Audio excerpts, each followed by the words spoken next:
Selamat pagi sahabat Alkitab yang terkasih. Marilah kita mengawali hari ini dengan merenungkan firman Tuhan. Bacaan Alkitab kita pada hari ini berasal dari kitab 2 Korintus pasalnya yang kedua, ayat 1-4. Aku telah mengambil keputusan di dalam hatiku, bahwa aku tidak akan datang lagi kepadamu dalam duka cita. Sebab jika aku mendukakan hatimu, siapa lagi yang dapat membuat aku menjadi gembira selain dia yang berduka cita karena aku? Dan justru itulah maksud suratku ini, yaitu supaya jika aku datang, jangan aku berduka cita oleh mereka, yang harus membuat aku menjadi gembira. Sebab aku yakin tentang kamu semua, bahwa sukacitaku adalah juga sukacitamu. Aku menulis kepada kamu dengan hati yang sangat cemas dan sesak dan dengan mencucurkan banyak air mata. Bukan supaya kamu bersedih hati, tetapi supaya kamu tahu betapa besarnya kasihku kepada kamu semua. Tulisan Paulus pada keempat ayat ini mungkin terkesan samar. Mungkin juga ada pembaca yang akan bertanya, kenapa Paulus merasa kedatangannya akan menghadirkan duka bagi jemaat di Korintus? Atau, duka seperti apa yang dimaksud dalam ayat-ayat ini? Jawabannya akan semakin sulit kita dapatkan jika ayat-ayat ini tidak dibaca dalam keutuhan keberadaan surat itu sendiri. Situasi yang melatar belakangi isi dari keempat ayat ini pun dapat kita temukan di dalam 1 Korintus pasal 4 ayat 18-21. Di dalam perikop tersebut, kita dapat mengetahui memang sedang terjadi sebuah permasalahan atau konflik internal di dalam tubuh jemaat Korintus yang juga bersangkut paut dengan peran Paulus bagi jemaat. Persoalan itulah yang muncul sebagai latar belakang kemunculan perkataan-perkataan Paulus yang begitu sentimental dan emosional.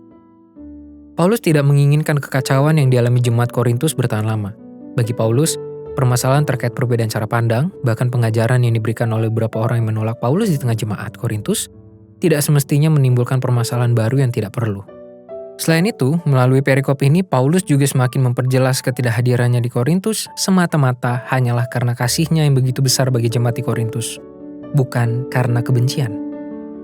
Paulus tidak menginginkan kehadirannya lebih berpusat pada konflik dan menimbulkan kedukaan bagi seluruh jemaat, dibandingkan menghadirkan luapan kasih yang membangun. Sahabat Alkitab, melalui bagian surat dari Paulus ini kita tidak hanya mendapati sebuah bentuk keterikatan yang begitu kuat antara seorang pemimpin dengan orang-orang yang dipimpin, melainkan juga mengenai kerendahan hati Paulus dalam menghadapi konflik. Ada pertimbangan yang lebih penting bagi Paulus dibanding egonya dalam memenangkan konflik, yakni kondisi hati para jemaat di Korintus. Hal ini pun dapat kita jadikan sebagai sebuah teladan hidup, secara khusus pada saat menghadapi konflik-konflik yang terjadi di sekitar kita.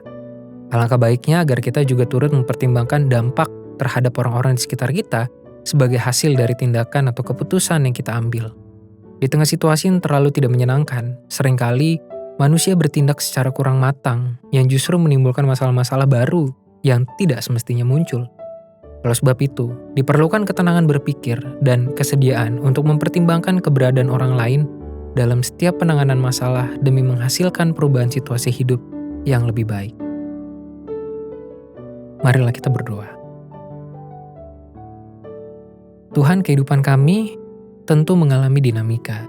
Ada kalanya kami hidup dengan tenang tanpa ada masalah, tapi ada masa di mana kami harus bergumul dengan banyak persoalan.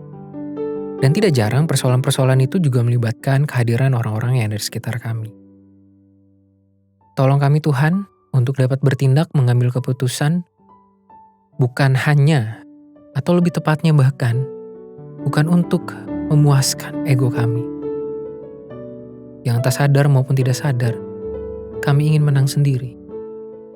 Kami ingin tampil dan terlihat hebat di antara orang-orang di sekitar kami ataupun di antara orang-orang yang berkonflik dengan kami.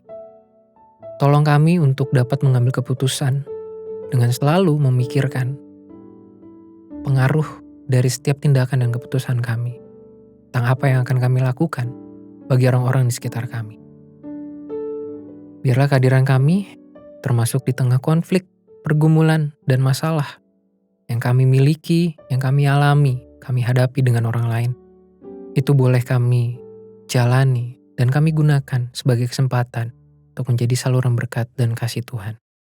Hanya di dalam nama Tuhan Yesus kami berdoa. Amin.